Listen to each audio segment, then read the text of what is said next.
Alin bang uunahin na ituro sa mga vowel sounds? Short vowel sound ba or long vowel sounds? Kung ikaw ay nalilito, share ko sa iyo kung alin ang tamang sequence sa pagtuturo ng dalawang ito. Hi, I am Teacher Joyly. I have more than 10 years na sa pagtuturo sa elementary and I have this tutorial din na ang focus ko lang ay reading. Dati pa, nung nagsisimula din ako magturo even sa aking anak, ang alam ko lang talaga sa vowel sounds ay very easy to teach. Here comes the problem na pag dumating na yung mga estudyante ko, I assume na they have the easy na basahin yung mga short sound pero hindi pala ganun kadali. Now, akala ko din, ganun din kadali ituro itong long vowel sounds but ang daming rules. Ngayon, kung nahirapan ang beginner na magbasa if they are 3 years old, 4, 5, 6 years old, or 7, ang uunahin po talaga po natin ay short vowel sounds muna. Okay? This is very literal na ituturo. Why? When you are starting na mag-aral yung bata is, kung titignan nyo yung books nila, ay ang una talaga nilang itinuturo ay CVC, consonant, vowel, consonant. So, ibig sabihin, ito munang A, E, I, A. Yan na po muna natin ituturo. Pag itinuro natin yan, hindi po one sitting. I have this problem before na akala ko kasi napakadali niyan. So, itinuturo ko yan one sitting sa kindergarten. Yun pala, lalo na pag hindi ganun, syempre beginner sila, so don't assume na marunong sila.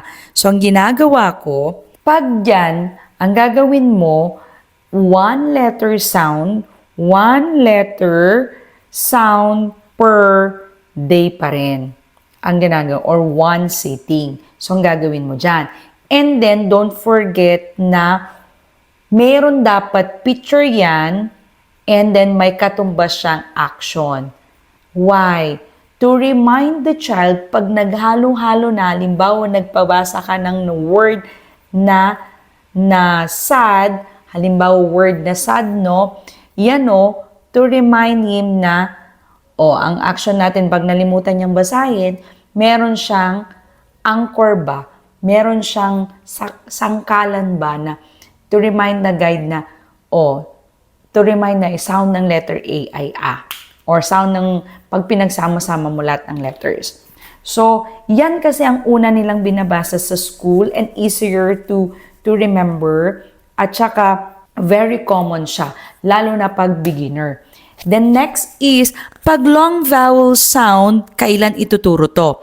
Pag natapos mo nang ituro ang mga consonants na kasama nitong mga long vowel sounds, consonants is letter C, D, E, C, D, mga yan, B, and then naituro mo na yung sounds. Ngayon, kung nakakabasa na siya ng CVC, kagaya ng cat, bat, basta consonant, vowel, consonants, 4, 5 letters, yung mga flower, mga ganyan, may double consonants, kayang-kaya niya na kahit balibalik-tarin mo itong mga sounds na to, na randomly nabasahin, kayang-kaya niya, it's time for you to proceed with the long vowel sound. Why is it na ihuhuli natin ito? As you can see, spelling pa lang niya. For the A, ang dami niyang spelling rules.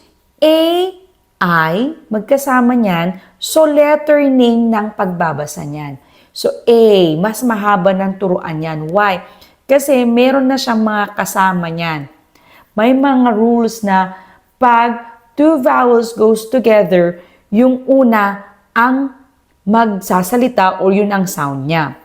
So it's a bit confusing sa bata kung wala pa siyang foundation nitong mga short vowel sounds. Since mamaya, magkasama na munang babasahin sa isang sentence yung short vowel sound to long vowel sounds. So we need to have a firm foundation muna dito sa short vowel sound and then long vowel sound.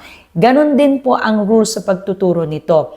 Akin, para siyang one letter a day sana, one sound letter a day. Halimbawa, A yan, A, ang turo mo, one sound letter a day. para magkaroon ulit siya ng firm sa utak niya. Kasi dati sa akin, yung estudyante ko, okay na siya dito sa short vowel sound. Pero kung pinagsabay-sabay mo yung spelling dito sa long vowel sound, hirap na hirap siya. Kasi imagine, nag-start ka ng iisa, tapos dito, AI. Dito, nag-start ka ng nag-iisa dito. Tapos dito, AI. Ang dami niyang spelling. AY, AE. Pero iisa lang yung sound niya, A. In here, meron din tayong EE. Yan yung double O na U. Kagaya ng book. Dito, jeep. Mga ganyan. Dito naman, U, blue. Or U pag minsan. So, a little bit confusing, kaya kailangan muna natin i-firm yung short vowel sound. Basta ang akin lang, pag nagturo tayo, 1 letter a day, pag medyo matanda naman na yung bata, grade 4, grade 5, at struggle lang, pwede nating dagdagan ng 2 letters, 3 letters. Basta akin, pag nagturo kayo, i-assess muna natin kung ano mga ituturo natin. Kung short or long vowel, basta kung struggle yung bata, wag nating i-assume na alam niya na. Naniniwala kasi ako na may tamang sequence ang reading, hindi basta nating i-assume na alam niya to, and then even we parents na kahit na hindi tayo teacher ay kailangan nating aralin kahit saglit lang kasi ang dali lang naman sa atin, and then sa kanila mahirap. So they need us. That's why if you have problems in reading, I invite you to join my FB community, Basa Community Teacher Child at Home. And I will put the link sa description para doon pwede po kayong magtanong, and we have the same problems din. So, yun lang. Alam ko na kayang-kaya natin to. Kailangan tayo ng mga bata para kahit papano ay yung confidence ng bata ay tumaas, maboost, and the other subjects, it follows very easy for them to catch up. Okay, that's all. And thank you for watching. Thank you for sa time. Don't forget to like, share, and subscribe, and see you po on my next vlog. Bye po muna.